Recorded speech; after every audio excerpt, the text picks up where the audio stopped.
संगी बच्चा कभी ना सच्चा, ना बीबी ना बच्चा, लंगोट का पूरा कच्चा। तो मोदी जी की लुटिया तो अब शुभन तो उसी समय हो गया था, भोलेनाथ ने मोदी जी की लुटिया जो गंगा में डुबो दी। तो ये समझिए कि गंगा मैया ने भी मोदी जी को नकार दिया और भोले शंकर ने भी नकार दिया। अकेला धर्म है मैं दुनिया में कहता हूँ जहाँ भगवान के दर्शन करने के लिए भक्त को पैसे देने पड़ते हैं। हर उस मंदिर का बहिष्कार करना चाहिए जहां पर भगवान के दर्शन के लिए आपसे टिकट लिया जाता है, आपको आपकी औकात को देखा जाता है कि गरीब आदमी जो है भगवान के दर्शन नहीं कर सकता, अमीर कर सकता है। जनता जो है देश की वो जानती है कि भस्मासुर कौन है। और आज के दिन मैं कह सकता हूं मोदी जी ने जो नाटक किया है उससे वो बजाय उनकी प्रतिष्ठा बढ़ती वो भस्मासुर के रूप में स्थापित हो गए हैं। उत्तर प्रदेश की जनता जो है अपना मुख्यमंत्री नहीं चुन सकती, उसको अधिकार ही नहीं है चुनने का। वो जो है सिर्फ एक तरह से समझिए मुखौटों को चुनेगी और ये लोकतंत्र की जीत नहीं है, लोकतंत्र की हार है। दोस्तों आदाब अर्ज़ है, मैं समर खान हिंद वॉइस से आपसे मुखातिब, मेरे साथ है रविंदर कुमार जी। बहुत बहुत स्वागत है रविंदर कुमार जी आपका। रविंदर कुमार जी, ये जो मोदी जी ने, ठीक है चलिए मानते हैं कि वहाँ पे चुनाव होने वाले तो दौरा कर रहे, प्राइम मिनिस्टर को हमने इतने दौरा ख़ास तौर पे विधानसभा के चुनाव में लगते हुए नहीं देखे किसी के जितने ही कर रहे हैं।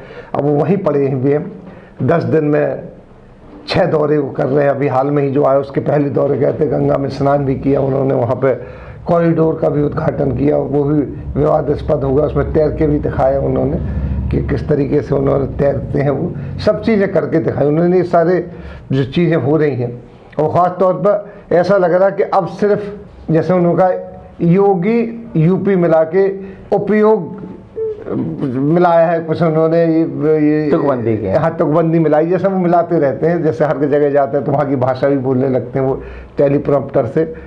तो ये आखिर क्या उनका कहें, हम तो कहना नहीं चाहते कि नाटकबाजी हो रही है, किस तरीके क्यों हो रही है, इससे फ़ायदा क्या हुआ आखिर उनका?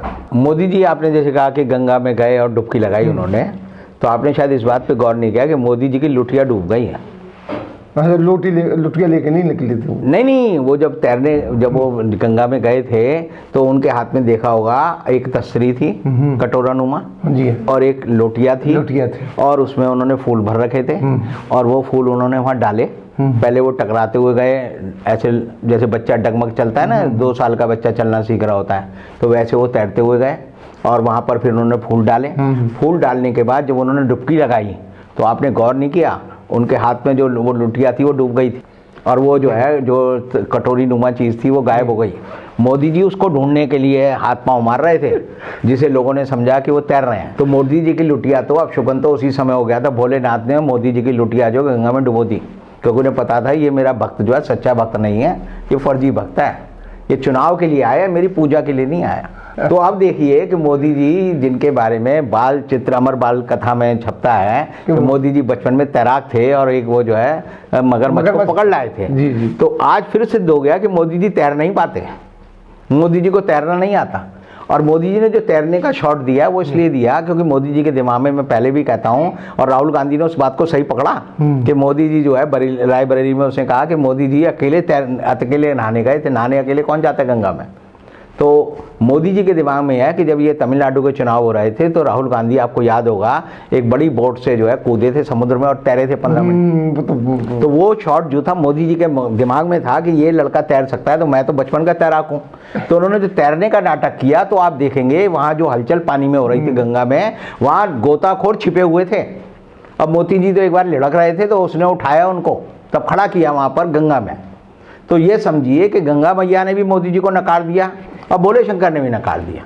तो मोदी जी की लुटिया डूब गई। अब आप शॉट जो है देखेंगे दोबारा तो आपको पता लगेगा मोदी जी गए 2 बर्तन लेके हाथ में और जब लौटे तो एक रह गया। और रहने के बाद जब देखिए कि आदमी जब भी जो भी श्रद्धालु होता है वो गंगा जल वहाँ से भरता है, गंगा जल भरता है, सीधा जो है कहाँ जाता है, मंदिर में चढ़ाने। नहीं, मोदी जी ने ऐसा नहीं किया। वो गीले कपड़ों के साथ भगवान के पास नहीं गए, वो पहले अपने कमरे में गए, वहाँ उन्होंने सारे कपड़े पहने, उतारे, नए धोती पहनी, कुर्ता पहना, अंगोछा पहना, तो बदल फिर डमरुओं के साथ जो है अपना नौटंकी की और इस नौटंकी के बाद उन्होंने जो है भोलेनाथ को जो है पानी चढ़ाया।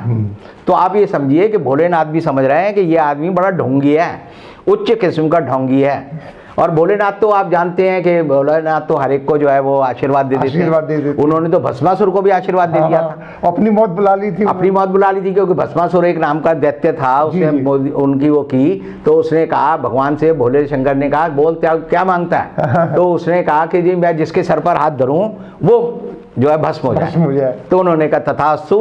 अब तथास्तु करने के बाद वो उसने जब उठा तो उसने देखा कि उसकी निगाह जो है पार्वती पे पड़ी।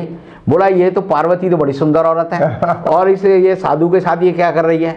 बोला इस साधु को ही टंटा मिटा दो।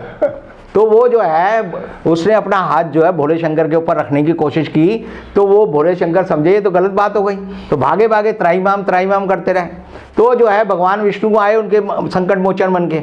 उन्होंने कहा भाई क्या हुआ। उसने कहा जी मैंने इसे वरदान दिया था कि भस्मासुर जी जिसको भी सर पे हाथ धरेगा वो भस्म हो जाएगा। अब ये जो हमारी जो पार्वती है उसके पीछे पड़ गया है और ये मुझे नष्ट करना चाहता है। तब जो है भगवान विष्णु ने अपनी लीला रचाकर मोहिनी रूप रखा। और मोहिनी रूप रखकर जो है उन्होंने उसको कहा कि तू ऐसे नाचेगा तो मैं भी ऐसे नाचूंगी।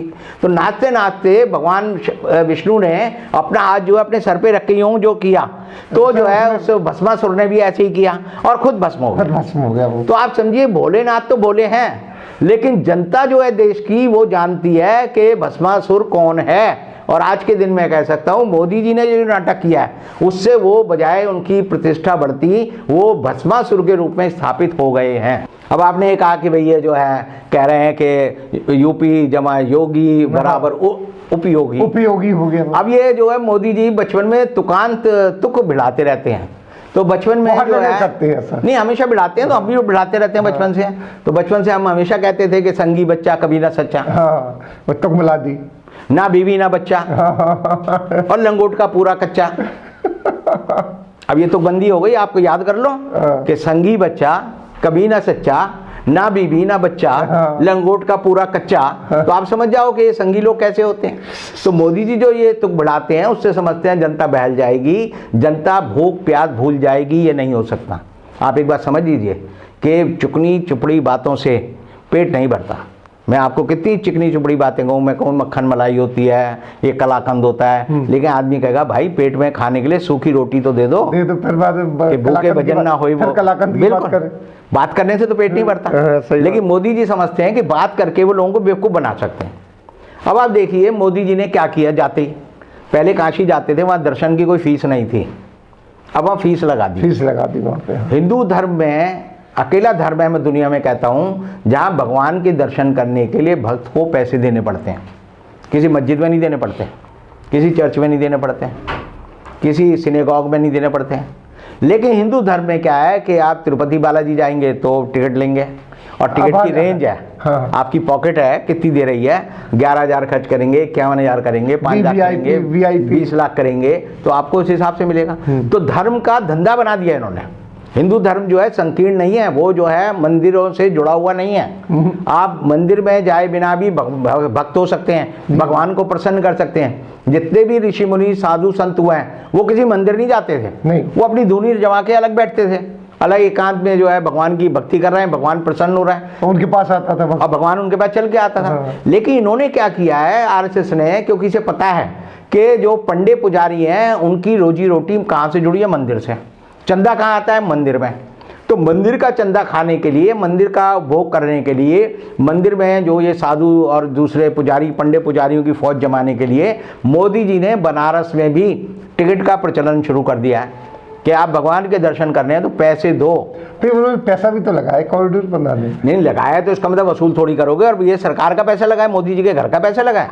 पता नहीं साहब, तो यही समझते होंगे, तभी तो उन्होंने टिकट लगा दी उस पर। टिकट लगाना जो है मैं कहता हूँ हिंदुओं को हर उस मंदिर का बहिष्कार करना चाहिए जहां पर भगवान के दर्शन के लिए आपसे टिकट लिया जाता है। आपको आपकी औकात को देखा जाता है कि गरीब आदमी जो है भगवान के दर्शन नहीं कर सकता, अमीर कर सकता है। अब वो लाइन लगती, वो लंबी है, मैं भी गया। आप समझिए कहीं भी चले जाइए, अभी आप उज्जैन जाएंगे महाकाल तो वहां भी टिकट है, वहां भी दर्शन के रेट है। तो रेट से भगवान का क्या संबंध। और धर्मों से अच्छी शिक्षा तो लेनी चाहिए। गुरुद्वारे में कभी टिकट लगाए? नहीं। किसी मंदिर में को छोड़कर आपने मस्जिद में टिकट लगाया? नहीं। किसी चर्च में कोई टिकट लगाया? तो आप जो है धर्म का धंधा करते हैं, और बीजेपी और आरएसएस और इनके सारे संगठन जो हैं ये लोगों के उनकी आर्थिक स्थिति के हिसाब से बताते हैं कि भगवान तक तुम पहुंच सकते हो, नहीं पहुंच सकते। क्योंकि ये क्यों करते हैं? क्योंकि ये कहते हैं कि आप काले धन से पैसा कमाओ, अत्याचार करो, लोगों को लूटो खसोटो और भगवान के यहाँ जाकर कुछ पैसे चढ़ाकर अपने पाप मुक्त हो लो, तो हिसाब बराबर हो गया। भगवान के ऐसा बही खाता नहीं होता। भगवान के मन का बही खाता होता है बस। मन का बही खाता होता है, या पाप जो आपने पाप किए हो पाप के खाते में रहेंगे, जो पुण्य के रहेंगे। अब जो है ये सारे लोग जो है, अब जो मोदी जी बार बार यूपी की आपने बात की, तो 50 दिन वो यूपी में रहेंगे 50 बड़ी रैलियां करेंगे। यानी योगी जी चुनाव नहीं लड़ रहे, चुनाव मोदी जी लड़ रहे हैं। योगी जी तो शिखंडी की तरह है, जैसे हमने देखा ना महाभारत में एक शिखंडी आगे था और पीछे जो है अर्जुन उसके तीर चला रहा था, तो शिखंडी की तरह योगी है। मोदी जी असली जो है अर्जुन है, असली लड़ाई मोदी जी की है। और इसीलिए यूपी के चुनाव में एक बड़ी अजीब बात है कि जितने भी मुख्यमंत्री के उम्मीदवार हैं वो चुनाव नहीं लड़ रहे, वो विधानसभा का चुनाव नहीं लड़ रहे। पिछली बार योगी जी भी नहीं लड़े थे, इस बार भी योगी जी नहीं लड़ेंगे विधानसभा का। अखिलेश यादव ने कह दिया मैं भी नहीं लड़ूंगा। मायावती वो भी विधानसभा का चुनाव नहीं लड़ती। अगर कांग्रेस की तरफ से देखें जैसे प्रियंका गांधी है तो वो भी चुनाव नहीं लड़ रही। तो यानी कि उत्तर प्रदेश की जनता जो है अपना मुख्यमंत्री नहीं चुन सकती, उसको अधिकार ही नहीं है चुनने का।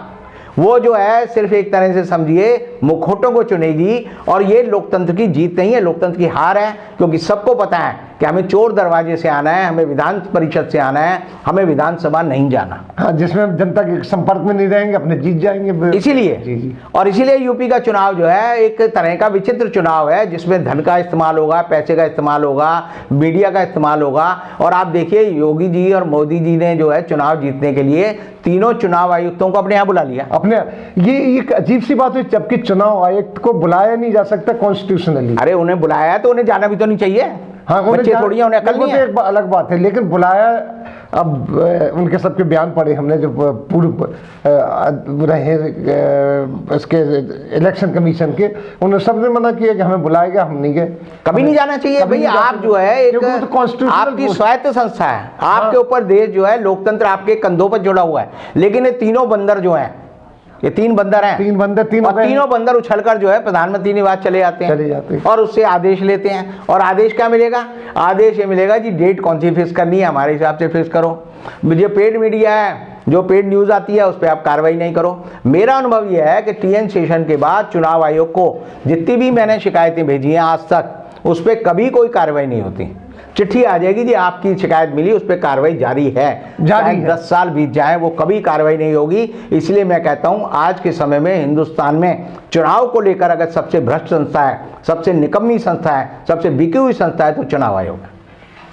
और इसीलिए चुनाव आयोग मेरे से इतना दुखी रहता था कि एक बार उन्होंने कहा कि हमें जो है सिविल कोर्ट के राइट दो कि हम कंटेम्प्ट इशू कर सकें। तो उसके लिए वो सुप्रीम कोर्ट भी गए और सुप्रीम कोर्ट में वो जो है उनकी ये जो मंशा थी उसको सुप्रीम कोर्ट ने नज़रअंदाज कर दिया और उसको कहा कि तुम्हें रिलीफ नहीं मिलेगा। तो इस समय चुनाव आयोग की खुद की जो गरिमा है, और जो इस समय जो चुनाव आयुक्त इन्होंने बनाए हैं वो योगी जी के प्राइवेट सेक्रेटरी थे। योगी के प्राइवेट सेक्रेटरी, बताइए कितना नीचे से उठा के लाए उनके। और उसको बनाया तो वो जो है मैं मान लो यस सर करता रहा, तो आने वाले समय में नो सर कैसे करूँगा। तो आप समझिए सारी स्थिति जो है बड़ी भयानक है और इसका बचाव जो है सिर्फ जनता ही कर सकती है। और जनता को ये सारी बातें समझ आ रही हैं। आपको शायद हमेशा अगर आप देश के लोकतंत्र के भविष्य के बारे में सोचेंगे तो आपको नींद नहीं आएगी।